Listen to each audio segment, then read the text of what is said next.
Oh, we're on. Welcome back to another Boxscore Geek show. I'm your host, Ray Alvarez. With me, as always, is Brian Foster. We'll do the nicknames and stuff at the end, Brian. How's that sound? We are back Great. after the All-Star game with tons to talk, basically, about the All-Star game, how the Houston Rockets are a joke. And you know what? I'm going to sneak some Houston Astros in, Brian, and then Ooh. possibly talk some about the changing aspect of the What do NBA. you think about the So Houston Texans, Dre? Anything on them? Any other Houston I got. teams? Did they cheat too? Oh, I don't know. I was gonna say the Astros are drawing some ire, which is definitely interesting. All right, so let's actually something I've forgotten to do in the past, Brian, is the last week on Lost. Yep. Uh, but basically, we look at what people have said on the show, and we actually have a comment from last week's show. So for those that don't recall, we spent like an hour bashing your Golden State Warriors last week, Brian. On This is interesting, one of the worst possible trades. It's certainly not any. I wouldn't rank it as one of the worst trades ever, not even close. Oh, interesting. We'll have to But it debate was just this. a horrible trade. I just feel like anytime you trade for one of the worst contracts in the league, that by definition is going to be one of the worst trades in league history because contracts keep getting bigger and bigger. That's my argument, but I haven't looked into it very deeply. That is a great point. So let's throw that out to the audience. If you have any thoughts, put them in the comments or let us know on Twitter or whatever. That is a great point because the aspect I was taking was like the disparity of talent. Mm, As a hypothetical, when Pau Gasol was traded for Kwame Brown, and I'm sorry, the draft rights to Marc Gasol do not count, even though Marc Gasol did go on to become like a defensive player of the year in the future. Essentially, you're a team, you had Pau Gasol, you lost Pau Gasol, you got back Kwame Brown, and I think we've made this point before. Draft picks for future drafts, especially like second rounders, are meaningless because you can just buy them. So like it is not as if the Memphis Grizzlies got some great edge with that second round pick. Had they really, really, really wanted Marc Gasol and his rights, they could have just said, "Hey, we'll give you $2 million for the draft rights to your second round pick, Lakers," and the Lakers probably would have bid. So that's one of my key points there, because some people might say, "Oh, well, they got Marc Gasol, he's good." It's no, I mean the key players in the trade for Pau Gasol were Kwame Brown, and the difference in talent between Kwame Brown and Pau Gasol is just so huge that I would obviously rank that as one of the worst trades ever. And I don't think many people would agree. That trade was so bad that the NBA went back and penalized the Lakers for it by nixing the CP3 trade years later. yep. That was basically, yeah. But you're saying if you just get a horrible contract, and I think we could not dispute that, I think what 3-4 years of Andrew Wiggins at 33-34 million a year has to be one of the worst, if not the worst contract in the NBA. That is interesting. So I like that perspective. I can see both ways, and I'm kind of coming around to your thinking. So Yeah, I'll just say briefly on that is because from the Warriors' perspective, so the framework that you're working out of, with the other way of looking at it is basically, well, we're a team that's constrained by the amount of talent and resources or whatever assets, whatever economic jargon you people use these days. That's what we're constrained by. So every trade that we need to make is just for the most talent possible, right? But the Warriors have this interesting spot where they're kind of a prestige franchise and that they're coming off some titles. They have Steph Curry there, who's a desirable teammate, who's been recruiting people. We've talked about this before, kind of trolling people with trying to recruit Giannis, in the middle of games, stuff like that. So for the Warriors, getting, being able to bring in talent hasn't been a problem for them. We've said this before. We thought their talent evaluation hasn't always been great, but they've been so good at attracting players like Iguodala and Durant, forcing their way onto the team, as you like to say, that getting talent isn't important as just having the cap space to bring in all the people that want to come to the team. So maybe I'm oversimplifying it, but that's how I look at it from the Warriors' perspective, because now they're just constrained. well, that's a point that doesn't come up enough in analytics analysis. Nice. You're going to go to the ATM machine now, Dre? No, sorry, Yeah, just kidding. I love that. Okay, but anyway, the key point being this idea of sunk costs or opportunity costs. Yes. So I often mess up terms, so I may mess this one up as well. But the way an opportunity cost works is you think about, if I do A, I can't do B. And one of our favorites, Dan Ariely, notes that people are bad at this. As an example, if someone's going to buy a car, spend $20,000 on a car, and you try and talk to them and say, hey, by spending $20,000 on that Toyota, what are you giving up? And they might say, well, I can't spend $20,000 on a Honda or something. And the reality is you can go lots of other things. Are you not signing debt or getting rid of debt? Are you not going on vacations, et cetera, et cetera? And that's the key. An opportunity cost means you shouldn't just look at what something cost you, $20,000 for the car. You can look at what you're giving up. And what you are saying is, by locking in Andrew Wiggins as a starter, which means what? He's going to get 30 to 35 minutes of play. He's going to cost $33 million, which is roughly a third of their salary cap. They do not have a third of their salary cap to spend on other players, and they do not have 30 to 35 minutes, which is, about, like an eighth to a seventh of their total playing time to give to other players. And that's where it's really costing you. So I do think like I said, I'm coming around to your way of thinking, because they're putting this big anchor in the middle of their roster, both cap-wise and playing time-wise, that is preventing them from doing other stuff.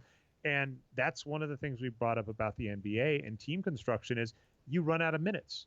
The Boston Celtics are actually a fantastic example of how to build a good team, but why you can't get over the hump, which is if you keep getting above average players, signing above average free agents, getting above average draft picks, if you don't get a top 10 player, and it's possible Jason Tatum is becoming one, but I don't think he's one yet. If you don't get a top 10 player, you just cannot compete in the playoffs with other teams that have a top 10 player. So that's the key. In the NBA, you just run out of time to win if you do not spend your minutes efficiently enough. And I think Andrew Wiggins is almost enough to set you back. This is a term you've started popularizing, which is like a star neutralizer. It's how you've thought of like Eric Gordon and possibly now Jeff Green for the Rockets, which is James Harden is one of the best players in the league. But if you look at the per minute production of Eric Gordon, he's setting you back to zero, right? You start with a huge edge putting James Harden on the court. And then if you put Eric Gordon out there, you're basically going back to being an average team. Yeah, and of course, that thing that I've been saying is a corollary of the Andrew Sutton rule, right? No bad players on your team. And what's that corollary that I've been talking about? If you have a bad player, it could neutralize a star. But this leads in really well to the rebounds and threes point, which is that if you – and this is the comment we were talking about, right, on last week's show about the Wiggins trade. And let's see. Will I read the whole thing out here? Yeah, it's pretty fast. Sure. He says, I can't argue with any of your points. Would the Warriors redeem themselves in your eyes if they trade 3 first-round draft picks and Wiggins for Ben Simmons? I assume the Warriors pick in 2020 will be 1 to 4, and the Minnesota first-rounder should be top 5. It seems like Philadelphia might do this because they've already paid Harrison, Embiid, and Horford. They'll lose in the first or second rounds of playoffs, so it seems quite possible they'd talk themselves into a Simmons trade. Yeah, I mean, rebounds and threes is 100% right. And this is what I talked about briefly on the show last night is Bob Myers is trying to do this time heist. That's why he's Dr. Strange Myers in our new meme that we've been talking about here. If he does go all the way down this Wiggins path and turns him into Ben Simmons, no matter how many first-round picks it takes in addition to Wiggins, absolutely. The Warriors won. Light years is back, and I've been proven wrong. But my argument on the show was that is really complicated and hard to do, and they've done a few steps in it, but things go wrong all the time, and I'm not confident in their ability to pull it off. And, for instance, part of their plan to rebuild has already failed, right? There is this rumor that Andre Iguodala is 100% coming back next year. Well, that seems a lot less likely. Now he's under contract with the Heat for next year. Maybe they'll, trade for him or something, but that big plan took a hit. So, yeah, that's just kind of the argument I was making is that simple plans that build your team up right away as much as you can are usually better than these long-term plans. But the Warriors have shown some ability to pull them off, like with Kevin Durant. So I'm not optimistic, but we'll wait and see. But, yeah, rebounds and threes is right. That's probably their plan, something like that, or trading those kind of assets for Giannis. Let's see if it happens. So first off, I just went and looked at the 76ers roster at Spotrac. So Spotrac.com, by the way, is a fantastic resource if you want to look up salary cap, player contracts, etc. The other good ones I would say are Real GM and Basketball Insiders. And woof, this is not a lie. So if we look at the Philadelphia 76ers, let's go on a brief deep dive on them. They have Tobias Harris, Al Horford, and Joel Embiid. All of these players are making close to, if not above. So I think Joel Embiid and Tobias Harris are above, and Al Horford is close to $30 million. Those three players alone are eating up almost all of their cap, and rebounds and threes is absolutely correct. Ben Simmons still isn't signed to a max deal. So I think there is a huge possibility that you could go to the 76ers and fleece them out of Ben Simmons. And this is true. Any team should be thinking about this. Any team should be attempting to go after the Philadelphia 76ers and see if you can pry Ben Simmons off them. Because the reality, right, is Al Horford, Tobias Harris, and Joel Embiid, all of those players, in our opinion, are overvalued.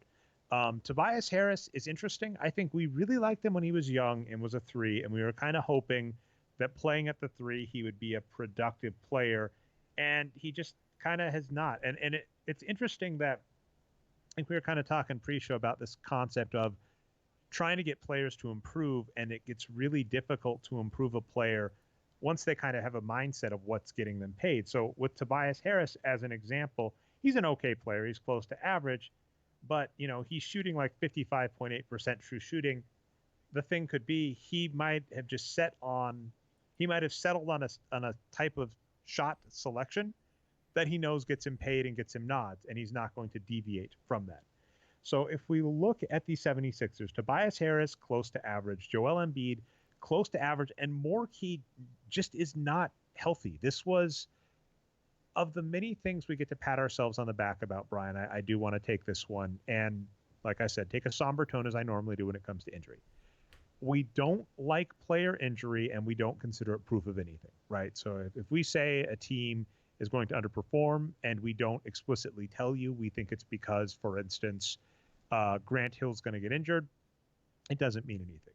But Joel Embiid is a player that when he got, if you recall, he got a max contract after sitting out 2 seasons. So he sat out 2 seasons, played 30 games, looked really good, and I would argue the last 10 of those in his 3rd season, and then ended up with a max contract. And people were going like, oh my God, trust the process, which was interesting for us at the time because, Joel Embiid and Ben Simmons looked fantastic. And my only take was, this guy, so after his 3rd season, Joel Embiid got a max contract before he'd ever played 30 minutes in a single NBA game. And he had missed 2.5, more than 2.5 seasons, right? 82 games in his first 2 seasons and 51 games in his 3rd season. I went, we haven't seen this guy play 2,000 minutes in an NBA season. We haven't seen this guy play 30 minutes in an NBA game. Can we slow our roll on thinking that he's going to be the guaranteed star and team builder? And that's seeming to be the case, because I think even if he plays every game to end the season, he still can't hit 70 games this season. So Joel Embiid is just beat up, and I don't know what he'll ever become. Tobias Harris is like average, and Al Horford, the problem I have with him is he's old. Like I was actually a little worried about signing him, and I would put him in actually the same boat as Andre Iguodala, which is Al Horford. When they signed him, I was like, based on his previous year's production, this is probably good for a season, but you should be really scared of, I think they signed him for a 4-year deal. I was like, you should be really scared of this deal, but probably not next season. He's already coming down this season. So we have no idea, he's not going to be worth the contract in 2 or 3 seasons. So for the Philadelphia 76ers perspective, all of their money is going to 3 players, 2 of which I'm just not sure are going to be healthy enough to stay on the court, and 1 just does not look worth the money. And so when it boils down to it, Ben Simmons is like the only good player on that team. And if you can pry him off, maybe James, I'm looking at other players you could maybe try and pry off as well. James Ennis, maybe Kyle O'Quinn. So in the offseason, to answer Rebound and Threes question, in the offseason, if the Warriors acquire a good player, and there are a couple, maybe Ben Simmons, maybe like Andre Drummond, which is an interesting one. If they do a really good deal for Ben Simmons or Andre Drummond, and it centers around Andrew Wiggins and picks, then I'll go, oh, I believe they had a plan. If that happens, I'll happily walk it back and go, good job on, as you were mentioning, like the Doctor Strange time heist from the Avengers. I'll say, good job, you clearly had a plan. If Bob Myers comes out and admits a player forced his way onto the team, so hypothetically, if like Giannis's up on the squad and Bob Myers like, wow, I thought he was going to stay with Milwaukee, and then things fell apart and he demanded he come to the Warriors or he'd sit out 3 years or something, then sure, I'll be like, well, clearly they didn't have a plan. And the media parsing on Giannis is so ridiculous. Even today, there's like 2 different stories on that. Did you see that? One, he said, "Oh, I'd love to play with both my brothers on one team, either here in Milwaukee, maybe on LA. Who knows?" So everyone jumped on that, of course. But I'll take slight issue with your Horford versus Iguodala characterization. I agree with you on them being older players who are, could decline at any time and have the bottom fall out. The difference is the cost. Horford is like 27 million a year. Iguodala is going to be about 15 a year. That's a really big difference to me. Well, and let's also talk about that.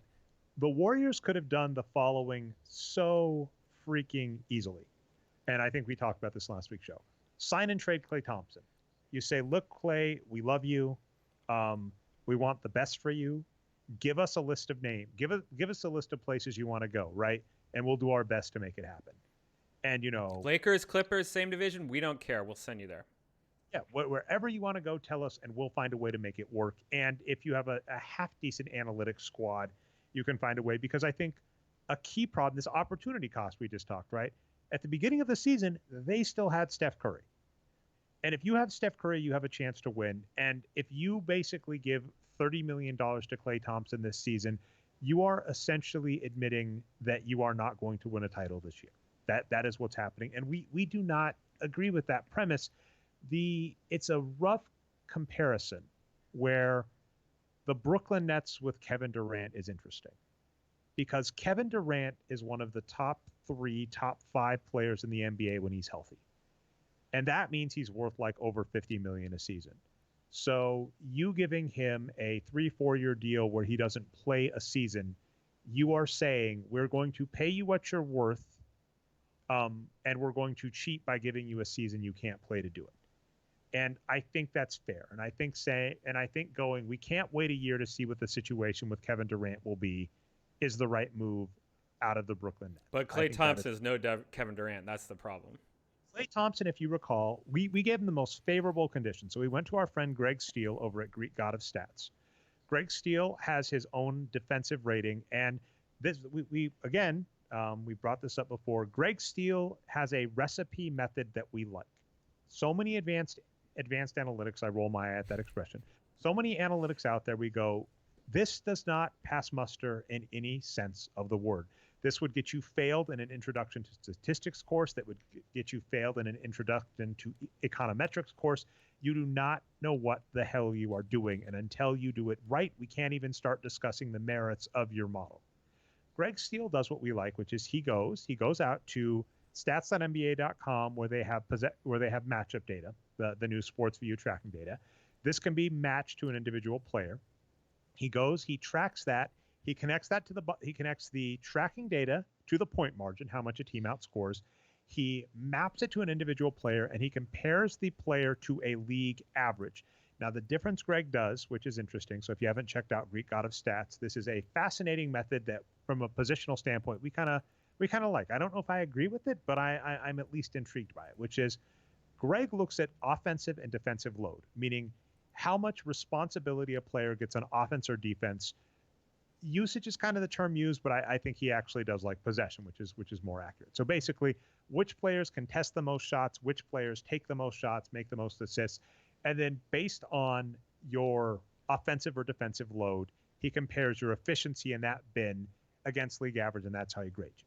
The wins produced metric, as an example, compares against standard position assignment: point guard, shooting guard, small forward, power forward, center. So we say, what do your stats look like compared to the average NBA center? What Greg will do is say, you take 20 shots a game. That means you are a primary offensive weapon. How do you compare to other primary offensive weapons? And so with Klay Thompson, I believe, is a secondary defender and is an efficient secondary defender. And according to Greg Steele, Klay Thompson is just about worth his contract, which is about $30 million a season. But you noticed a very obvious problem. Well, that he's worth his contract if he's playing. If he's not playing, he's not. So you basically, to give Klay Thompson a 4-year deal, took a 33% hit on each year by giving him a year that he's not going to play, which is a suboptimal play. Kevin Durant is probably close to acceptable, and then also he's a rare good, right? You can't get another Kevin Durant on the market. We would argue you can get players of Klay Thompson's caliber on the field. So the Golden State Warriors could have signed and traded Klay, kept Andre Iguodala. Clearly, as you pointed out, could have got him for another 2 years and 15 mil a season, which is less than Andrew Wiggins will make in 1 year. And that would have been a much better position to be in. So I will give your point about Al Horford versus Andre Iguodala there. And more to the Warriors, I don't know if they will redeem themselves, because we're noting they essentially gave up a year, in our opinion, needlessly. Yes. Now, as with much of Warriors history, they lucked out, and it's a weird way of phrasing that. With Steph Curry's injury, we basically say, oh, the season was shot, so it doesn't really matter. But I'm not a fan of saying, well, you lost this, you were going to lose this season, so it doesn't matter that you intentionally didn't try this season. We're making a process argument. Yeah, we're saying you should have tried to win the season and you didn't. It doesn't matter that the season imploded on you out of your control. Now, if they do if they do a good Wiggins trade, basically immediately in the offseason after they find their draft picks and stuff, or even after kind of some dust has settled, because to Rebound and Three's point, let's say Ben Simmons re-signs with the 76ers and they acquire another player and then they trade those for Andrew Wiggins. Then we'll go, oh, okay, you were waiting for the pieces. But if I'll say this, if Andrew Wiggins is on the starting roster of the Warriors next season, I'm just going to say they had no fucking clue what they were doing. Everything was luck. And it's over, and we win. And you know what? Congratulations on the titles. Warriors fans should be happy. But I consider any arguments on the process, light years, etc. Not the process. Sorry, wrong franchise. I consider any arguments with light years to be over, and we will assess the next generation of the Warriors as it comes. Yeah, and rebounds and threes, scenario that he lays out is coming to be a little more possible. And who knows what'll happen, but Wiggins has looked pretty good on the Warriors so far. And I saw a stat on Twitter. I'll subtweet like I always do when I forget who put it out there. But it was something to the effect of Wiggins was taking 65% of his shots in the Morey zone when he was on the Timberwolves, which is at the rim or from three. And from the Warriors so far, he's raised that up to 80%. So if Wiggins continues to shoot 80% of his shots from three and at the rim, he might improve and become a player that's not just a complete anchor. That would be the light years effect, right? Improving a player that we thought could not be improved or was very unlikely to improve. There is no could not, Dre. Come on. So anyway, just to finish up on the 76ers, if they were to do that, to trade Ben Simmons, that would be the worst thing they could do, I think. Like you pointed out, the reason why they're in such cap problems, and yes, Spotrac is the best cap site. It's so good. You're 76ers here, right? If the 76ers... Yeah. Oh, who did I say? I mean 76ers, yeah. I don't know if I heard Warriors or if you said 76ers. 76ers. So, no, their problem is Harris and Horford, right? Those two guys are the worst contracts on the team. So the real question for the 76ers is, what are the value of all these guys in the league? If Harris and Horford have no value at all and you have to move assets with them to get rid of contracts, maybe that's a bad idea. Maybe you just have to hope that they regain their old form. Same with Embiid, right? If his value is still considered to be really, really high in the league and they can get a lot for him when he's been hurt, maybe they could consider moving him. But if his value is really low because he's hurt, maybe it's smarter to keep him. The thing is, though, with Simmons, it's going to be almost impossible to trade him and get value back.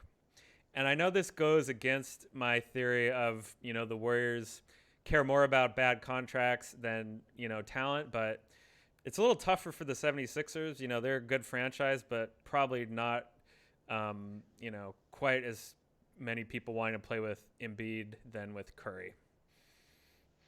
I think absolutely playing with Curry is wonderful. One of my favorite stories about him, that game that he passed 400 threes in a season. I watched the first half of the game, then it was obvious, and then I was able to leave. I knew he was going to make the record and all that. But there is a point in the game where he gets the ball and he gets rushed, and Draymond Green is open at the line, and Curry passes the ball. And it was hilarious because the announcers were like, "What are you doing, Curry?" And they were like, "Draymond, pass the ball back to Curry," because Curry was going for 400 threes in a season. And I was like, that's Curry though, right? Like, he's going for a record, but the optimal play is, I'm covered. Draymond is open on the line. I'm going to give the ball to Draymond. I love Curry. It seems like people like him. So yeah, I think Simmons and Curry would be a match made in heaven. I kind of hope it happens. And to just reiterate a point we've made before, it is so damn sad to see what happened to Hinkie 76ers because, again, kind of the similar point about light years and us saying like we won. Our point on Hinkie was always, we're sorry, those 3 years that you had the worst record in the NBA collectively, right? The 3 years Hinkie was general manager, they're in the books. You're never getting them back. They're over. And we do not like giving up seasons in the NBA. That's our take here. But the place that Hinkie had the 76ers at the end of that, right? With the draft pick that was going to become Ben Simmons, with Joel Embiid, and don't forget, he didn't sign Embiid to that contract, I don't believe, or maybe he did, I don't know. But like, they had Simmons, they had Embiid, they had lots of assets and stuff, and the Colangelos and then Elton Brand didn't use them as effectively, right? They had Tobias Harris and Jimmy Butler, and Jimmy Butler goes to the Miami Heat where he's playing great, and they kept Tobias Harris who's playing meh. So it's like this team really, I think Hinkie could have done something special with that team, and it's depressing to me, and it's also annoying to me. We're weird this way where we're like, when we get in arguments, or at least me, I don't want to speak for you, Brian. When I get in arguments, I don't care if I kind of win, if I win for the wrong reasons. I'm like, no, this was what I was arguing. If you were going to agree I'm right, I want you to agree for this point. So what pisses me off about Hinkie is I'm going, no, I wasn't saying the process failed because Ben Simmons and Embiid weren't going to be good and you weren't going to win a title after the fact. I was saying those 3 years were bad. So I'm kind of mad that the process seems to be fizzling, because it's not fizzling for the reasons I want. I think Sam Hinkie, had he been able to keep that team for 2 more years, could have done something special, and I'm like angry. And that would have been fun to analyze, right? To start to get into the argument of like, if the 76ers win a title and we're still saying Sam Hinkie was wrong for the process, that's a fun, nuanced argument. I don't want to be going, oh yeah, well they never won a title with the process, so clearly it was wrong. All of the run and gun Suns. I'm not in the mood for that.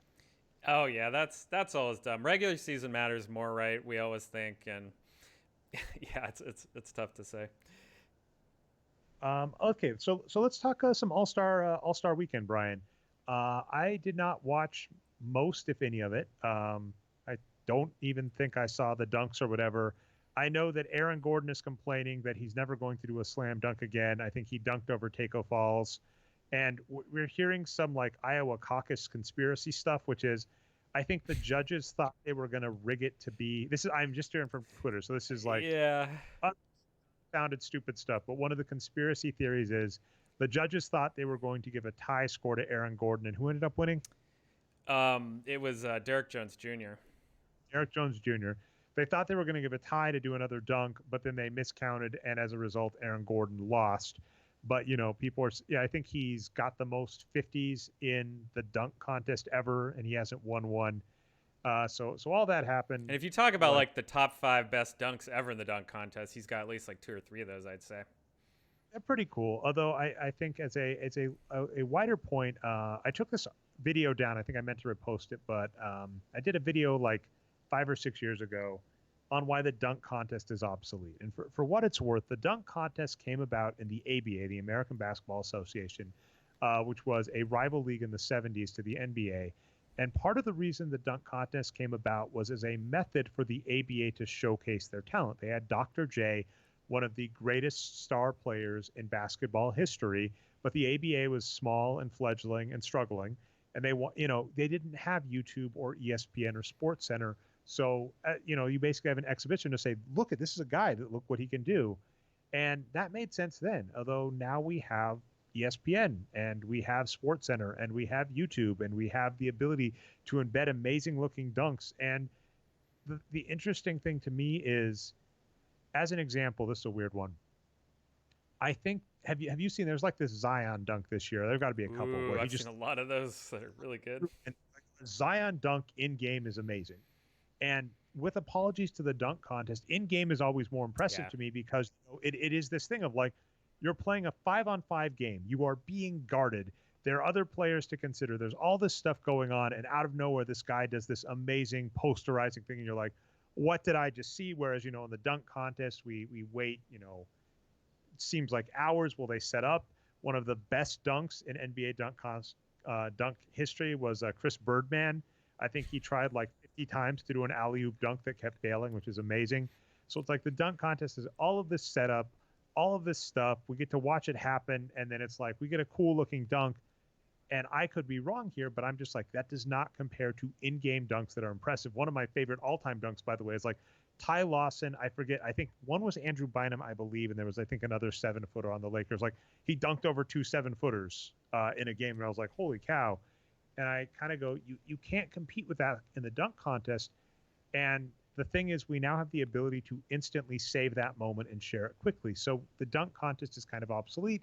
It's kind of around for historical purposes. So I'm not going to say you should get rid of it for that, because an interesting point I'll have about NBA All-Star Weekend is it's probably a good thing to have a week break right in the middle of the NBA season. That's probably a good thing to have most players not have to play. So I don't necessarily think the All-Star game, the dunk contest, all this stuff is bad. I just think it's interesting when I see people complaining about the dunk contest being broken. Aaron Gordon's like, he's never coming back because he thinks it's rigged. And people are like, here's how you fix it. I'm like, you can't really fix it. You either keep it around as tradition or just accept that it's obsolete and we don't need it anymore. Yeah, and I heard this audio clip from Bill Simmons' show, I think, and I forget which basketball guy was on with him. I'll subtweet someone else, but Bill says something like, oh, here, we're going to talk about how to fix the slam dunk contest. Is that something you want to talk about? And the guy says, no, the dunk contest is for the kids, and it's for the players just hanging out and having a fun weekend. And that's what it is now, and that's what it should be for, and so I don't care about it at all. It could be whatever. And then Simmons says, well, here's my detailed, 50-point plan on how to fix it, da-da-da-da. So I think that illustrates kind of the two schools of thought that you just mentioned. And, yeah, I think it's for the kids, basically. I mean, I get into it myself. I'm a big kid, but I'm not going to really argue one way or the other on the show about it. There's just, I like watching some dunks every once in a while. Like watching some dunks. And then, yeah, it gets wrestling where he's like, yeah, I was robbed.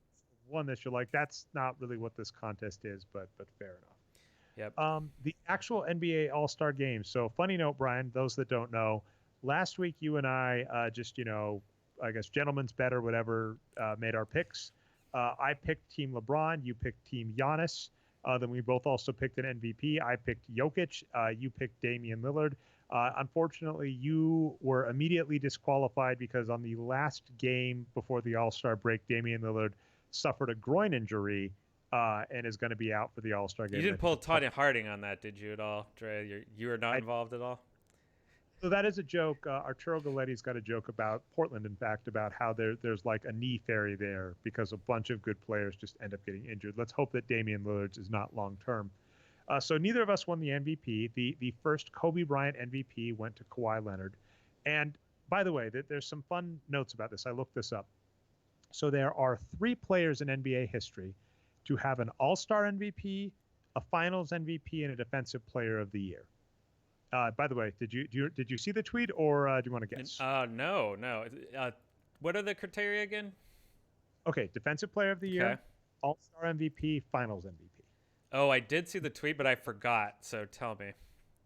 Okay, so we got Michael Jordan, Kawhi Leonard, Kevin Garnett. Ooh. This was an interesting one. I realized something kind of funny in talking about like all-time litmus tests. I didn't realize this, but Michael Jordan is the only player with a Finals MVP, a Defensive Player of the Year, an All-Star MVP, and a regular season MVP. And actually, you don't even need the All-Star MVP. You could just do the other 3. So it's interesting. He is the only player in NBA history to have a Defensive Player of the Year, a Finals MVP, and a regular season MVP. Which is remarkable. Like David Robinson, as an example, has regular season MVP. Actually, I think Hakeem does, right? Hakeem has to have All-Star.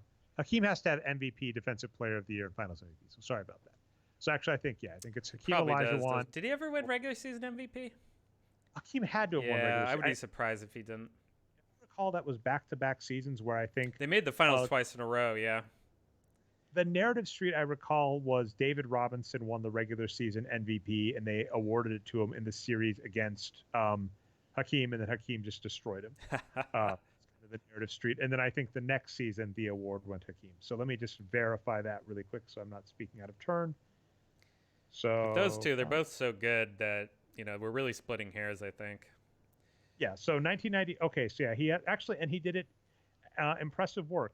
He did it in the same season. So Akeem Olajuwon, Defensive Player of the Year, Finals MVP, Most Valuable Player. He did all three of those in the 1994 season. Amazing work.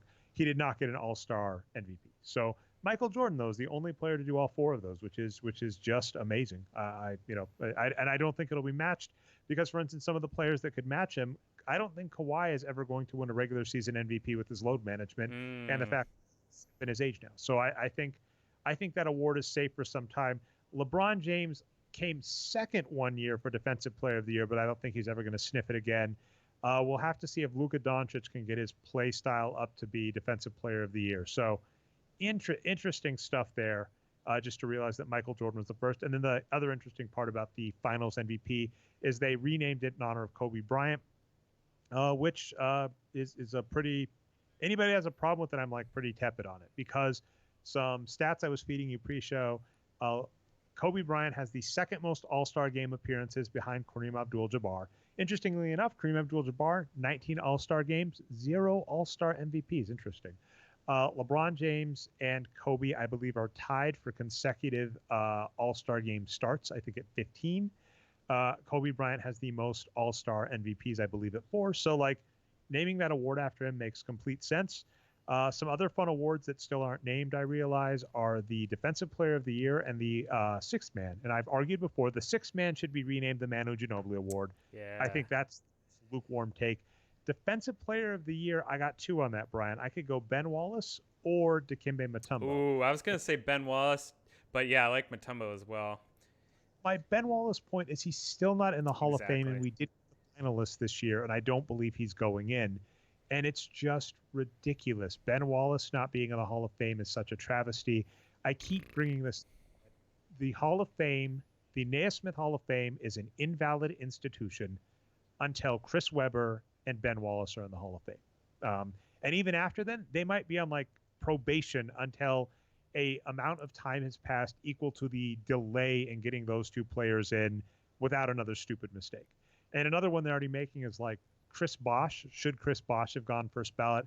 And I would argue yes. I think Chris Bosh, especially with how he had to end his career, with how good he did for Team USA, I think Chris Bosh should have been a first ballot. I think that would have been a nice gesture to someone who lost, their career early, kind of needlessly. But yeah, my general point is the Naismith Hall of Fame is a bullshit institution, and it arguably makes the WWE Hall of Fame look valid, and neither of those institutions is valid. Yeah, I'm all about putting everyone into the Hall of Fame just for the history of it. I've never been, but I'd want to go to the museum and see everything there. So I think that's the reason why you want to do it. To the Jordan point, I think the reason that's so difficult is not only do you have to be, an MVP caliber player, which is, I don't know how many people per year ahead of the season you think could do it, 3 to 5, maybe a few more at most. So you have to be one of those players. And then on top of that, to get the finals MVP and stuff like that, you have to have a loaded team with all these other kind of, all-star level players with you. So to have that combination just come up is pretty rare to be able to do all those things. So yeah, I agree that may hold for a while, if not decades. I guess I'm tepid on the Kobe thing as well. I'll say all your points are very valid about the in-game stuff. The only complaint I would have is out of game. If you're an assault survivor, I might not be happy about it. That's the tepidness. But in game, yeah, I agree. And again, we've kind of mentioned the annoying, rough part of that, which is you either decide you wind up in a weird spot when you are saying whatever happens off the, like whatever happens in our justice system, like you're never going to forgive someone. I'm not saying you have to. I'm saying that's an odd situation. And I guess that's all I'm saying is that if the NBA was going to let Kobe Bryant keep playing, that is what it is, right? Like that happened, I think, in 2003, 2004. Kobe Bryant had a decade-long career after that. It's a rough position to put anybody to say this person played a decade where the media gave him a pass, the NBA gave him a pass. I completely understand, but I guess that's all I'm saying there. I don't want to dig too much deeper on that. Obviously, I don't want to, like I said, I agree. Not defend. Tepid was a good word, I think, to use there. Tepid, yeah, I didn't have a problem. I saw the justifications, and yeah, the other stuff. We if you want to listen to that go to our RSS feed. So we're on iTunes and Stitcher. You can find the Boxscore Show. We did do a show on Kobe. We discussed this in depth. It's a tough issue, and one we may touch again in the future. But yeah, we got other stuff to talk. We can revisit it. I was going to ask if you had any opinions on the Elam ending. So I heard you saying about that. So is this reference to Jason Elam, the Denver Broncos kicker? Is it him or someone else? All right. So here's what happened. And I got to see a talk on this at the Great Lakes Analytics Conference, which I argue is a much superior analytics conference to Sloan. So the Great Lakes Analytics Conference is held. They changed it. It used to be in summer in Stevens Point, Wisconsin. They did it towards the beginning of the school year last year. I'm hoping to attend again next year. But I got to see a talk from Elam, and he proposed a rule change idea, which essentially is at the end of a game, instead of playing, if a game is within a certain region, you basically play best to a certain score, if that makes sense. So you take the difference in opponent score, and then you basically play best to a difference related to that in a certain amount of time. So instead of having, for instance, things like overtime, you're basically playing first to 11 points kind of thing. And with the Kobe Bryant game, what they did in the fourth quarter is they did the team that was ahead plus 24 was the target score. So they did say first team to 157, but you could have reset the clock to 0 and essentially said, I think, like first team to like 35 or something, right? The first team to score 35 points. They did 24 in honor of Kobe Bryant, but I think Elam usually does 11. So I think you typically take the difference in score, the difference in score, one team starts with it plus 11 and the first team to that. So like first team to 11, and you give the difference in score to the team that's up. And so that's what they did. And the game came down to the wire, and Anthony Davis won on a free throw. But people were arguing that the Elam ending did make things a lot more exciting, as opposed to like the hat. And the whole reason he brought up the logic behind this, and I think I said when I talked about the Great Lakes Analytics Conference, I wanted to look at this more in depth. But like when teams are behind, they usually play really crappy ball, and it's usually not effective, and it's not fun to watch. It's lots of free throws and stuff. And so the Elam ending means you basically just have two teams playing to try and win, as opposed to a team trying to foul and hook up threes. And people seem to like it. So I enjoyed it. And I got to say, I knew it before it was super cool. I knew it after it was cool because I think he had already was getting it experimented on in like NCAA tournaments. But getting it to the NBA All-Star game is cool, and it'll be interesting to see what becomes of it. So then I guess the follow-up question is the Elam from the Great Lakes Analytics Conference the Elam, I guess, Jason Elam, or a different Elam? It's a different Elam. It is not. Okay. I just didn't want to give the viewers that impression. Yeah, that would definitely have been entertaining if the greatest Broncos kicker of all time, right, then also went on to be a great analytics geek. But anyway, I figured I'd throw that out there. And then, of course, I think we said Kawhi. Kawhi won the All-Star MVP. The other interesting point, I just want to give him props for moving to the Clippers. A stat I brought up before, Kawhi won Finals MVP in 2014, Defensive Player of the Year in 2014, 2015, and did not make the 2015 All-Star game. Kawhi was in the wrong market on the San Antonio Spurs. He also got a lot of crap for being a system player under Popovich. Clearly, both Toronto and Los Angeles Clippers was a better location for him in terms of his brand, as well as just being better for the NBA in general. Yeah, I can't argue with that. No, I mean, like, I just love Kawhi so much. I'm glad that he does his own thing. I'm glad that he, like, has his goofy laugh and Uncle Dennis, and that he's pushing load management on the league. He's an outsider, and I like seeing outsiders do well. Love it. Okay, I was gonna say anything else? Any other thoughts you have on the All-Star game? Like I said, I didn't have too many opinions. I figured I'd get those out there that we did. No, I'll be honest. I think I said this last week, but I hate All-Star games, and I usually don't watch them. I did watch this one though, just because of the alternate scoring rules, and it was really interesting, and the crowd got really hype, and it was great. So I don't know if this should be an All-Star game only thing. They should experiment for the regular season. Let's see what happens. Let's keep experimenting, and changing the rules can be a good thing sometimes, I think. Yeah. That might relate into a topic later, but I'll actually put that off till the end. I was going to throw this out there, Brian. It's an audible. I realized I didn't put on our script, but it looks like Kyrie Irving is shut down indefinitely with the Oh, I shoulder. didn't see that. This is something that he did knowingly take a cortisone shot, was taking cortisone shots for instead of season-ending injury, and it's kind of been nagging. And it's a very interesting question, and I want to give a shout out to a back and forth. So Joseph Gill on Twitter was basically asking about this idea of wear and tear on future NBA athletes in like youth sports. And we brought this up too. I brought up Zion as a comparable and something we said way back in regards to Luka Doncic, which is the NBA hurting its product by trusting too much of player development to high school and the NCAA? Because these organizations do not have the athletes' long-term health in the best, in the best mindset. The NCAA with Zion, they don't have his rights. Uh, Zion winning a national title for a college team is worth so much more than Zion having a 10-year NBA career, especially with a one-and-done athlete. So the NCAA does not have players' long-term health in their interest. We mentioned that LeBron James was in reference to load management said that like AAU teams didn't give a blank about player load management for youth players. So this is a question we've had, and will be interesting to see in the future if we hit like European soccer mindset, where players are getting drafted when they're like 10 years old and then rise up through the ranks and like sports clubs that are actually run or managed by the team. Because I've said this before and I'll keep thinking it. The United States developmental system for basketball talent is wildly suboptimal.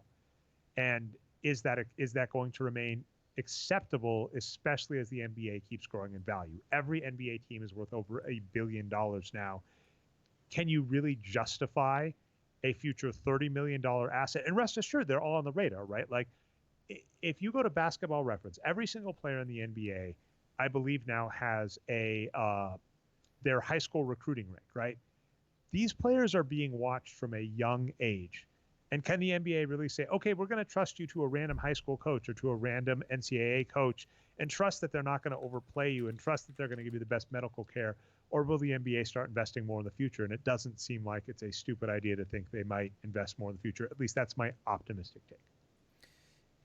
Yeah, and it's funny you say that because we see all the like former, so the former players' sons that come to the league. We've talked about them a lot already. Kobe Bryant, a bunch of other players. Of course, they have all these genetic advantages, but they also have kind of like money and situation advantages, environmental advantages when they're growing up. Like, have you seen Sierra Canyon High School, Dre, where LeBron James Jr. is going, and a lot of other kind of I'm not going to say too much about it, but it's a super fancy high school in Southern California that they've really souped up and are putting all these players into. And yeah, I mean, that's probably better than AAU, but if teams want to get serious about developing young players, you're right. They get free player development from high schools and NCAA right now, but that's not going to be as good as what they could pay for, and they certainly have the money. Yeah, it's getting to a funny point. Like you're saying, like you're not dealing with the risk of players not panning out, but you are now shortening the careers of players that make your league. And I think we've been saying that like this season, right? It is bad for the NBA that Steph Curry and Kevin Durant are out injured. That is not a good thing for the NBA. The NBA wants known stars with long careers. LeBron James is fantastic for the NBA. It is great that LeBron James is playing some of the best ball he has in years in one of the biggest markets. We want that. And so if the NBA wants to think about its future, I would really start going like, hey, this system that we've propped up and allowed to stick around that also, as we've mentioned many, many times, has like overtly racist undertones about it that just feels uncomfortable, with how the NCAA just fights really hard to get like African Americans from getting paid. It's like we can just tear that down and put something better in place and help. The NBA is poised to be the best sports league in the United States, right? If it'd be interesting, right? If the XFL and concussion worries basically slowly erode football. And also, I apologize. Another audible. Did you see the Trevor Bauer rant on baseball? I Actually, think you sent it to me. so. I think so. No, you sent this to me. It was amazing. So this is the dumbest thing in the world. Remind me what's in it that I sent to you. Trevor Bauer just went off on baseball and the commissioner and all this Oh, stuff. about marketing. Yeah. That was really smart. That was really smart stuff. And he compared it directly to the NBA. What he said is, baseball, if someone puts an amazing play on YouTube, MLB, uses like the Digital Millennium Copyright Act, boom, it's taken down immediately. And he said, compare that to the NBA. And this was exactly what I was saying about the dunk contest. In fact, why I think the dunk contest is obsolete. It's like, if Luka Doncic or Zion Williamson does an amazing play in a game, I see it like 30 seconds later on Twitter like 5 times. And I'm like, oh my God, what am I watching? And then in some cases, if I've got the ability, I go turn on the game because I'm like, oh my God, what am I seeing? Major League Baseball, and by the way, the NBA is not perfect here, has like blackouts so that I can't even watch the Brewers if I buy Major League Baseball League Pass, which is a much superior product to NBA's League Pass. So if I sign up for Major League Baseball's League Pass, I can't watch Brewers games if they're playing at home because their logic is I should drive 2 hours and pay $30 for parking and, at minimum $50 for tickets and, $30 for food, to watch a Brewers game. And there are, 81 of these in the regular season that are going on, that I should do that as opposed to, watching it from the comfort of my own home. That is ridiculous. Trevor Bauer's going, baseball does not market its stars, does not market the stuff like it, and it's just an old person sport that's slowly dying. So to that point, if football and baseball just keep eroding and basketball keeps improving, it could be poised to be something great. And so, yeah, Trevor Bauer's point there mixed with what I'm saying, like, I would hope leads to better developmental systems in the United States because, yeah, if I've got $1 billion industry, I'm kind of pissy. It would be like finding out that, like, tech schools, if I found it like MIT and Stanford were like randomly breaking kids' wrists with the keyboards they were using that were going to become future software developers, I'd make my own damn school if I was, Google, Facebook, etc. So I could see NBA teams doing the same. Yeah, I like that analogy. That's pretty good. All right, let's make fun of the Houston Rockets. So, interesting thing. I don't know if you recall, Brian. At the beginning of the season, Daryl Morey got in trouble for retweeting a was it free was it Hong Kong, right? Yeah, I think it was Hong Kong. said. Yep. I think it's just free Hong Kong, something like that, or a meme that said that, and got in trouble. And Chinese streaming services got mad at Daryl Morey, and it was believed he was going to potentially be fired, and he hasn't been. But I argue that, like, if we're going to look at penalties that teams have suffered for stupid things, Daryl Morey's cheapskate owner may have just destroyed the Rockets. And I mess up the name all the time, but the new owner, the one that bought the team from Leslie Alexander, Yeah, Tillman Fertitta. Okay, so Fertitta basically doesn't want to spend money on the Rockets, and so the Rockets in the right before the trade deadline traded Clint Capella away for Robert Covington, and I guess they're looking at signing, who is it, Jeff Green and who else? Yeah, it's I have it on the script here. Let me bring it up. Okay, this is from Adrian Wojnarowski at ESPN. They are signing Jeff Green and DeMar Carroll, who was bought out from the San Antonio Spurs, which is kind of weird since he had a few more years left on his deal, but they bought him out. And, well, so for what's worth noting is DeMar Carroll is a player that historically we have liked a great deal. With Utah and Atlanta, like 2015, he was great. But since then, he has been a average to below average player. He's 33. He has not hit 2,000 minutes in multiple seasons. As you mentioned, he's in his 30s.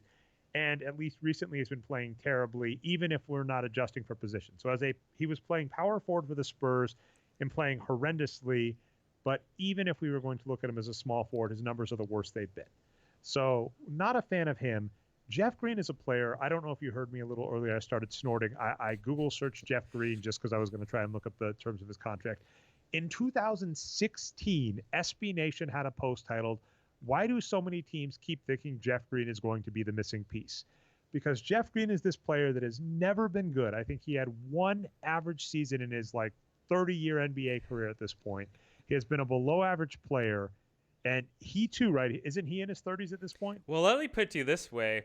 The rights to draft Jeff Green was part of the trade that sent Ray Allen to the Boston Celtics from the Seattle Supersonics. So Jeff Green is Jeff Green is so old that he was drafted by the Seattle Supersonics. Yep. He was drafted by a team that has not existed in a decade in the NBA. That's right. And he's in his 30s, so it's like the Houston Rockets, for those that don't recall, last season they were looking bad to start the season, and then they finished really, really strong. They have like the best record post All-Star break. They finished with the 3rd seed, but what happened is Eric Gordon got injured. The Rockets picked up Kenneth Faried, Clint Capella, James Harden, Kenneth Faried were all healthy, and they played really well. This season post All-Star break, they traded away Clint Capella for Robert Covington. We think Robert Covington is a fine player, but he is a significant downgrade from Clint Capella, especially in the front court. That's the problem, As a right? center, yeah. Well, I guess the point being, as an example, we brought up Clint Capella on the Hawks because the Hawks have Dwayne Dedmon as well.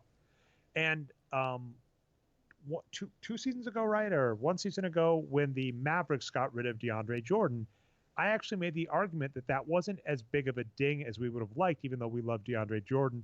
I think they actually had Dedmon. I think the Mavericks had Dedmon on roster too. So our argument was, if you have other good bigs, losing a talented big is not going to hurt you as much as other teams might. And for the record, the Pistons with Andre Drummond, they have Christian Wood, who is not as good as Drummond, but again, you're in a slightly better position. Whereas the Rockets gave up Clint Capella. It's not like they gave up Clint Capella because they had DeAndre Jordan and Andre Drummond on staff.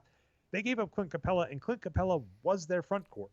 So that's a horrible move. And then now they're picking up other horrible players. And additionally, am I mistaken? Does the Houston Rockets still have Austin Rivers and Eric Gordon on staff? Gordon definitely. Yeah, I think they have Rivers too. Let's bring him up here. But yeah, so there's a video that I wanted to watch from Coach Nick before the show day that I again didn't get to. That's something like why the Rockets traded Capella. So Coach Nick has some coaching video out there saying, here's what the Rockets are going to do with all these super small players. I'm really interested to see it. Not just his analysis, but the actual games. The Rockets are interestingly playing the Warriors on Thursday. So we'll see what happens there. But they're going to go for this centerless play. They're going to have a lot of guards and forwards on this team. Austin Rivers, by the way, is getting tons of play, tons of shots, playing horribly. Yep. This team, that's the annoying part. If we were comparing the Rockets to your Warriors, the Warriors made briefly, very, very briefly, a small ball team. This is pre-Kevin Durant. So only 2 of their finals of their 4 were really small ball teams. And their cheat code was, if you have Steph Curry and Klay Thompson and Andre Iguodala and Draymond Green, you can get away with small ball because you have 4 wings, arguably, you call, if you want to call Curry a wing. You have 4 wings that are so good that their production is almost as good as bigs. Draymond Green is a small forward that is able to play as a power forward at the same production level as a good power forward. That's acceptable. But when you have horrible shooting guards and now your entire small ball strategy is we're going to trot out a bunch of horrible shooting guards, that's not going to work. So the Houston Rockets are just doing terribly. I'm going to try and say this is probably not all Morey's fault. This is probably the owner saying to get rid of contracts and stuff and sign cheaper deals, et cetera. This is like why Trevor Ariza walked as an example. But good God, I can't believe the Houston Rockets did this, and I feel so bad. I felt bad enough when they downgraded Clint Capella to Robert Covington. Adding Jeff Green to the mix, good Lord, this team is just going to finish badly. So their ESPN depth chart right now, and I've heard people say that this is based on real reporting or numbers. I'm not sure if it is or not, but yeah, they still have what we were talking about. Westbrook and Harden in the backcourt, of course. Eric Gordon is a small forward. He's more of a guard and not even a great one, right? And then Covington at power forward, PJ Tucker at center. Jeff Green backing up at both power forward and center. And then Ben McLemore and Austin Rivers backing up, the guard and small forward positions. And then they also have Thabo Cephalosha and Tyson Chandler, who we really like, buried on the depth chart. So they do have some big guys actually, but they're not going to play them.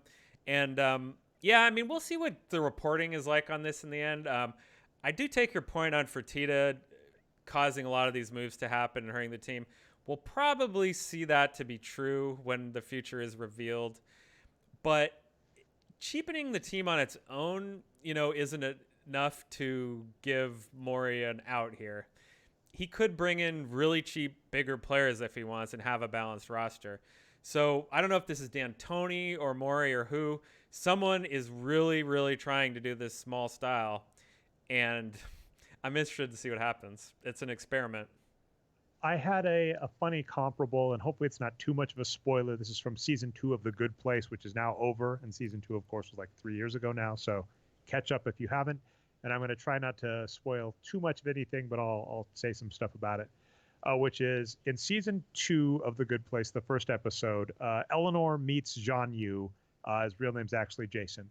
And he walks up and he gives her what she thinks is like an amulet. And it's actually a piece of a bike he's vandalized. And so initially she's like, oh, this wise monk gave me this amulet. It must mean something. And later she's like, actually, I think he's an idiot and I think this is just junk. And that was I said I thought about that in thinking about Daryl Morey, because Daryl Morey, puts on the Sloan Analytics conference. Everybody associates analytics with Daryl Morey. And I'm getting to the point where I'm like, maybe he's not an analytics genius and maybe this is all just junk. And maybe the interesting part about Daryl Morey, I would argue the 3 kind of big analytics names, right? You got Daryl Morey with the Rockets. You got Light Years with the Warriors, and you've got the Process and the 76ers. All of them seem to just have the freaking code of luck into a star. Even the don't forget, Sam Presti was kind of the golden boy in terms of like smart drafting and team building. And one of the things we brought up there is that Jeff Ma was working for the Portland Trailblazers and said, you should draft Kevin Durant in front of Greg Oden because he was saying because of Greg Oden's health. He said, Greg Oden's health is really bad. Kevin Durant is an amazing athlete. You should draft Kevin Durant. They ignored him. They drafted Greg Oden. Greg Oden's health didn't hold up. Kevin Durant became Kevin Durant. So the Supersonics / Oklahoma City Thunder turned into a great team largely due to Kevin Durant, who wasn't supposed to be there. The Light Years Warriors turned into Light Years Warriors in large part because Steph Curry took a reduced contract because he was injured and worried about it and turned into Steph Curry. You couldn't have seen that coming. Andre Iguodala and Kevin Durant, their finals MVPs, forced their way on the team. The Process, right? They got Ben Simmons, and not only did they get Ben Simmons turned into Ben Simmons, right? There's no guarantee that the number 1 pick in the draft is going to turn out great. So it's like all of these teams that have this clout for being analytics savvy and smart building, I'm getting cynical where I'm like, all of them are just lucky and their people are being results oriented instead of watching all the other moves they do and go, what the hell are you doing? I mean, the Thunder, don't forget, got rid of James Harden, as we've analyzed, over roughly $4 million in contract is what we've argued. The Golden State Warriors, we've seen what the Golden State Warriors have done. And the Rockets and the 76ers, we've seen what they've done. So it's good news for us, Brian, right? It means we still have a place in the world. There is not a really analytically run team. The Spurs seem to be it. And then what was funny is the Spurs used to have a handicap in that they had to pay part of their television revenue to a defunct ABA team. And then as soon as they got that money back, they started acting like a normal team. So I'm going to go out on a limb here and say, I do not think if we were doing a non-curve adjusted grading system of NBA teams, I do not think there is a team in the NBA that would get a B grade from us or better on how they do player acquisition if we're looking at drafts, free agents, trade. I don't think a team out there gets a grade of B or better from us in the NBA. Oh, right it's now. so interesting. This is so tough because it takes a long time to get sample size, right? It takes years and years. Here's one. Let me bash on analytics, though, just like you are. Let's channel Charles Barkley for a moment here. One of the biggest complaints that come from people that don't like analytics, and we push back on this a lot, but it's something to the effect of, well, this isn't fantasy NBA. This isn't a video game. Personalities matter. Real team chemistry and stuff like that matters. Of course, we would say, well, don't just take bad players and try to make them better with team chemistry. That's stupid. Start with good players at least. But we do recognize, for instance, Mark Cuban and recent years may have cast some doubt on how great his basketball machine is down there based on, the business operation, even though the basketball operation is still doing pretty well. There's some controversy there. But the point is, when Mark Cuban bought the team, we loved it, right? Because he invested in the players. He had the great facilities and flights and all that, and he tried to make things better. So that side of it does matter. So why am I bringing this up? And it's just not all numbers. Well, these teams that you're talking about are stumbling onto those kind of problems, right? That you can't just move pieces around willy-nilly. Of course, Kevin Durant got in a fight with the other Warriors players and left the team. We saw that already. That maybe wasn't the front office's fault. But the other two teams have that too, right? We said earlier in the show, the 76ers were probably wrong to trade Jimmy Butler's salary away to try to make room instead of some of those other players' contracts, right? And that's true from a talent perspective for sure. Look at what's happening with the Heat, right? Jimmy Butler is playing great with the Heat, and the Heat are playing really well. But why did they trade Jimmy Butler and not try to trade Horford or, whoever? I might be getting the chronology here, but you know what I mean. The point is because Embiid didn't like him. The two of them didn't get along, and they said, well, Embiid is our guy. If they refuse to play together, we're sticking with Embiid. We're making Butler go away. Same thing with the Rockets. We didn't like the Chris Paul for Russell Westbrook trade very much. Of course, on the court, it's turned out really bad because Westbrook's having a below-average year. Chris Paul is having one of his normal Hall of Fame kind of years, even in his mid-30s. And then on top of that, they had to give all the draft picks, right? So we didn't like that trade. Well, why were the Rockets forced into that? Because of personalities. Chris Paul and James Harden refused to play together this year. And the Rockets said, okay, we're going to go with Harden. He's our guy. We got to trade, Chris Paul. And they didn't get a very good deal out of it in the end, it turns out. So, yeah, I mean, there's something to that stuff. You have to worry about it. Yeah, well, in terms of bashing on analytics, I think first off, that's a very astute observation to say there are other moving pieces that make this a much harder problem.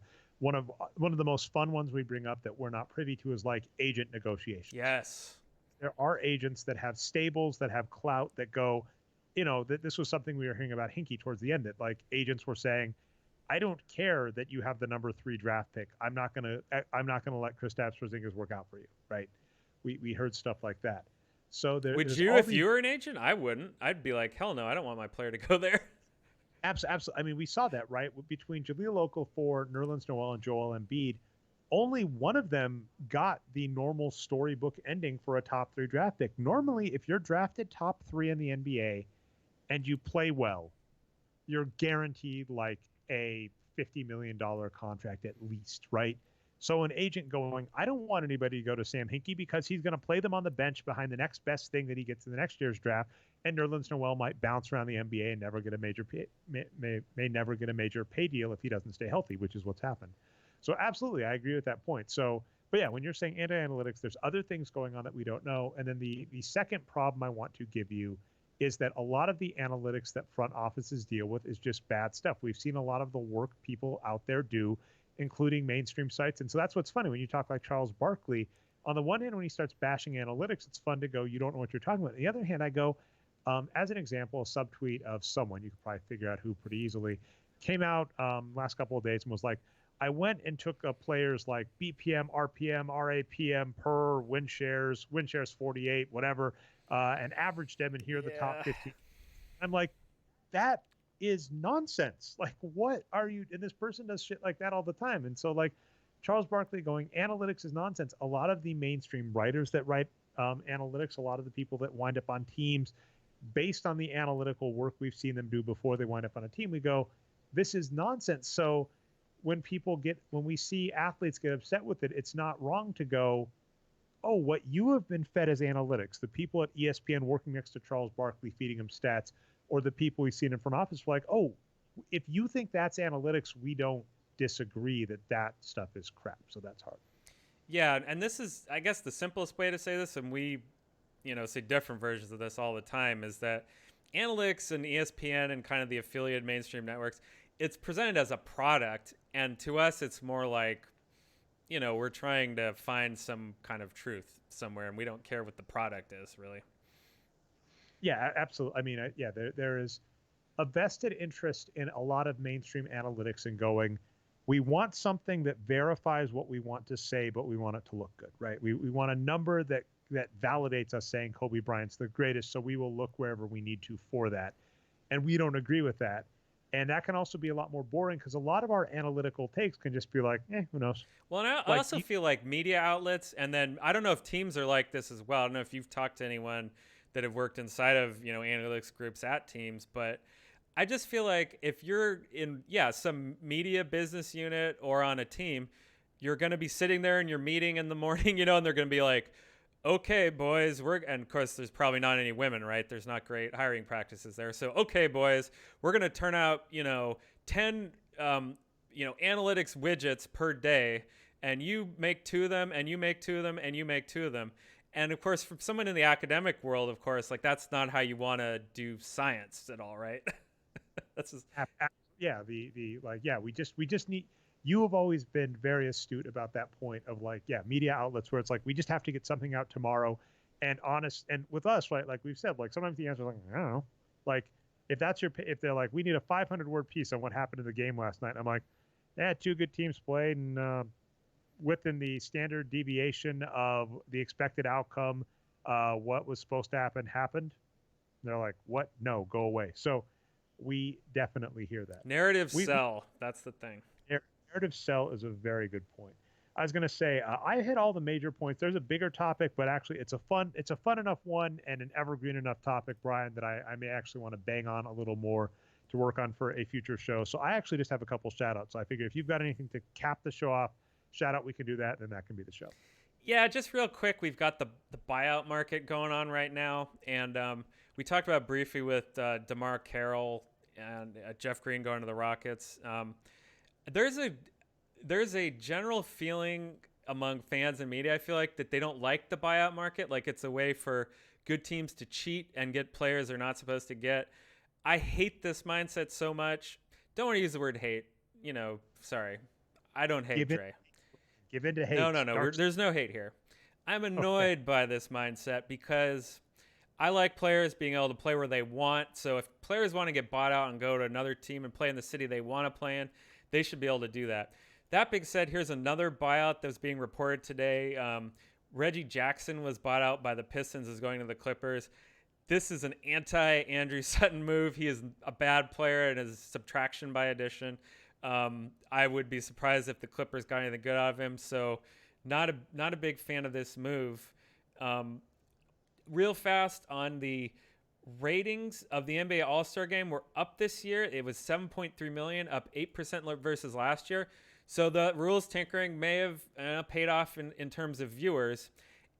But however, there's the bigger story. NBA ratings are down 13% for local broadcasts this year, and they are down 66% for the Warriors local broadcast. And surprise, surprise, this is textbook wages of wins, right? Winning is what drives ratings and fans. And so when the Warriors intentionally take this gap year by signing Clay, they are costing themselves money. Hand over fist, their TV ratings is getting destroyed. That's a bad idea. And those are my shout outs, my news articles. Well, so on that point, I do want to address that a few ways. Because the usual way television contracts work, it's in the future. As long as they rebound by the next time they renegotiate, they're fine. Now, obviously, if we discover, and I don't know off the top of my head, so I could be That's wrong. fair. They're not losing money right now. You're right. If we discover that there is, a renegotiation for their television rights next year, we're like, what the hell were you thinking? Probably not the case. But absolutely, the NBA is a what have you done for me lately league. And it's very frustrating that people don't get that. Yeah, very early in the show, we were kind of talking about like multi-year deals and why we're not fans of like thinking 3 years ahead because, we don't know what's going to be around in 3 years. Your star player could be injured in 3 years, right? A super team could have popped up from nowhere in 3 years. So it's like you really should always be focusing on the current and next season as heavily as you can. And it is not hard to see how quickly fans turn away from a team that goes from good to bad. One of my favorite examples was the Detroit Pistons. This Pistons team, I believe they made 7 or 8 consecutive Eastern Conference Finals until they traded away Chauncey Billups for Allen Iverson and then started losing. And I watched, you can actually look at the regular season attendance games, and it's funny because they're like sold out of every game for like 6 years. And this last season they're selling out, and then they start losing, and you just watch people stop coming to games as it's obvious they're not going to make the playoffs. So you always want a winning squad. I agree with that. The rating stuff it's a hard problem. We've talked this a lot. There are lots of moving pieces. How do you adjust for the fact that Kevin Durant and Steph Curry aren't playing this season? What does that do in terms of market rating abilities? What does it do to the fact that the Houston Rockets have started imploding? We have no idea. And then the All-Star game, as a simple example, they turned this into the Kobe show, which we're not against, right? Kobe Bryant died. They did a lot to honor Kobe this year. They named the award after him. Yeah. The two teams were Team Kobe. So I think a lot of times with ratings, it gets very, very hard to know why. And as you mentioned, it takes like years to see things flesh out. So I think the rating stuff is definitely fascinating, but exactly what you're just saying on Narrative Street, the real answer a lot of times to that is I don't know, and that's never as much fun, right? You're not going to see SB Nation or ESPN articles about like NBA ratings are variable. Who knew? Yeah, and that's the big question I have about this is we know that the way people are consuming media, and NBA media is no exception to this, is changing rapidly, right? People are now looking at stuff on their phones less than TV or PCs or whatever, and there's all these different apps. So what I'm getting at are these figures that the media websites, this is from Awful Announcing, by the way, which is a great sports media analysis website, are these numbers that Awful Announcing and other sites like it put out there, are those the best pieces of data for what the ratings actually are now with all these different modes of media? I don't know. I'm not that knowledgeable, so I wonder if any of the commentators do. Monetization, it's probably not a bad thing, right? It's probably not that, and that's the annoying thing that it would behoove places like the NBA to start working on, which is the future is obviously the internet and mobile. The money-making ability in those areas has not yet reached the same level as network and cable television. How do you start capitalizing on that monetization? And that's a hard that's way beyond the scope of a shout-out topic, but it's a fun one. Well, let me just say one brief thing on that. We were talking about how baseball's marketing is so bad and demographics and all that. Our local team here, the Oakland A's, are not going to have a radio broadcast next year. They are only going to do a stream. And when you've already lost a lot of the younger demographic who are Warriors fans instead of A's fans, and you're trying to retain the older demographic, they want to listen on their radio. So yeah, these are tough questions. These are really tough questions. That is, yeah, and baseball is a fascinating subject, and we didn't even get into the Houston Astros cheating thing. So many good memes about it. We'll put it in, and all I have to say is to anybody saying it doesn't make any sense for them to take away the Houston Astros awards. For those that don't know, the Houston Astros are a team that had an amazingly complicated cheating scandal. So much to say there, Brian, but I'll have to put it to a future show. An amazingly complicated cheating scandal, won multiple World Series, and now people are saying, should their World Series be taken away? Anybody that's like, oh, that's bullshit, whatever, doesn't matter. My only refrain coming back to the NCAA is, if you feel that way, if you feel there's no problem with the Houston Astros keeping their titles, then please, please, please start writing Michigan and the NCAA to get Chris Webber his title, his awards, his accolades back. Because don't forget, college athletes getting paid allegedly is enough to get titles stripped, whereas the biggest cheating scandal we've seen in years in baseball is apparently not. That's a great point. I got no more shout outs. Well, actually, I'm going to do a shout out. This is from you. Greg Steele released some data on exactly what we were saying, his matchup-based defense, where he does exactly what we're saying. He shows on the x-axis the defensive load, and on the y-axis the efficiency. And the key point I want to give about this chart is it is kind of like a square. If we look, he's got a scatter plot of people that in terms of defensive load and defensive efficiency, and there's a small trend upward, meaning people that get a higher defensive load do tend to be slightly more efficient, which does make sense, right? Your primary defender is probably going to be a slightly better defender, but it's all over the place, giving the implication that there is, what I would argue, like there is skill, right? There is not some innate argument to be made for players that defend the ball more are more valuable on their own, which is fun stuff. So there is tons more to talk. We'll probably have to have Greg on again to show. I would love to do like a question and answer with Greg on some of his stats, in part because we like him. But wanted to give that shout out because you noted he had a great visualization of his data. I also wanted to give a shout out. I believe I tweeted you this. Seth Partnow did what I would call the perfect blog post in 4 pictures. When someone does, or 6 pictures, when someone does amazing data visualization to show a point, it should definitely be applauded. And what Seth Partnow showed is how the distribution of shots has changed in only 15 years. So he goes from 2003 up to 2018, showing how many players have basically done what we call Morey ball, shooting at the hoop and shooting from 3. And essentially what we can see is the mid-range shot has died in the NBA, which is fascinating. And a bigger point we'll talk in future that Arturo was bringing up this week is that if you were someone raised in the NBA in the 90s, the game that exists now is a completely different game between the zone defense and the prevalence of the three-point shot. The modern NBA game is a completely different game than what players like, say, Scottie Pippen would be used to, which is a fun topic which we will have to discuss more in the future. Yeah, my final word is I'm so happy with the way the game has changed. I know some people haven't, but when I go back and look at some of those 90s games that I remember watching, in high school or whatever, that is awful, ugly basketball, Dre. It's just like they throw it into the post and no one can do anything. They can't double team. It's just how good is your low post offense versus defense one-on-one. Brutal. I like the team basketball more. I'm happy about this change. Warriors are one of the greatest teams ever, and we're one of the most fun to watch. So I agree with that point. And actually, I've got one more shout out, Brian. I'm going to give a shout out to Kohl's. So Kohl's and Amazon. So Amazon.com, for those that don't know, usually have a pretty good return policy. They ship you a UPS label, and you can go to the UPS store and drop it pretty easily. They've updated it now where if you have a Kohl's nearby, you can just go to Kohl's. You don't even have to wrap or print anything out. You can just bring your smartphone, go to Kohl's, give them the item, return it.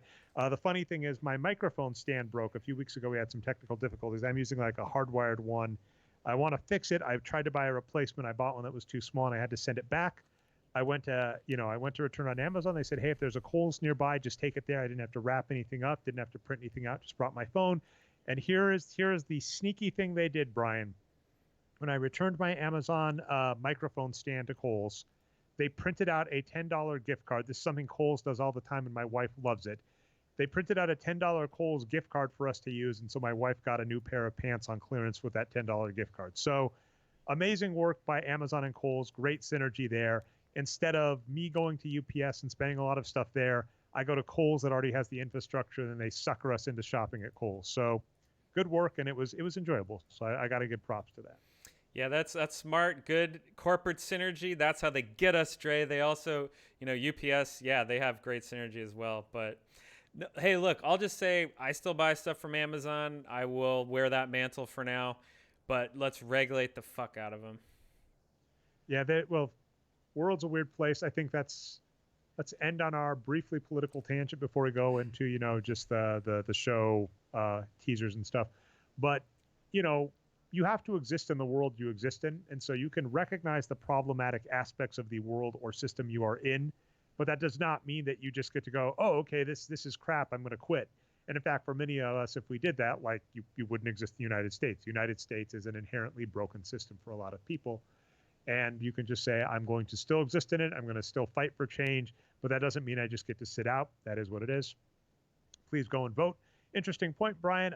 Appleton, we had a mayoral election today. It's actually like play-in, right? So like we have 8 candidates that are going to get winnowed down to 2.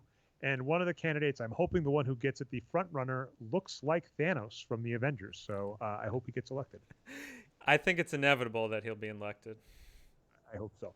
All right. Well, anyway, that has been the Box Score Geek Show. If you found us not through the website, you can find us at boxscoregeeks.com. We have changed our date. We are now going on Tuesdays, usually 9:30 p.m. Eastern Standard Time. If you want to catch us live, that's twitch.tv/Nerd Numbers. You can catch the recaps of that on channel Nerd Numbers on YouTube. Of course, we have that in podcast format on iTunes and Stitcher. The Box Score Geek Show. Subscribe, upvote, helps us out. I've been your host, Dre Alvarez. You can find me most places on the internet, such as Twitter as Nerd Numbers. Co-host Brian Foster, you can find on Twitter as Boxscore Brian. hope you have a good week, and hope your team buys out someone good for the playoffs.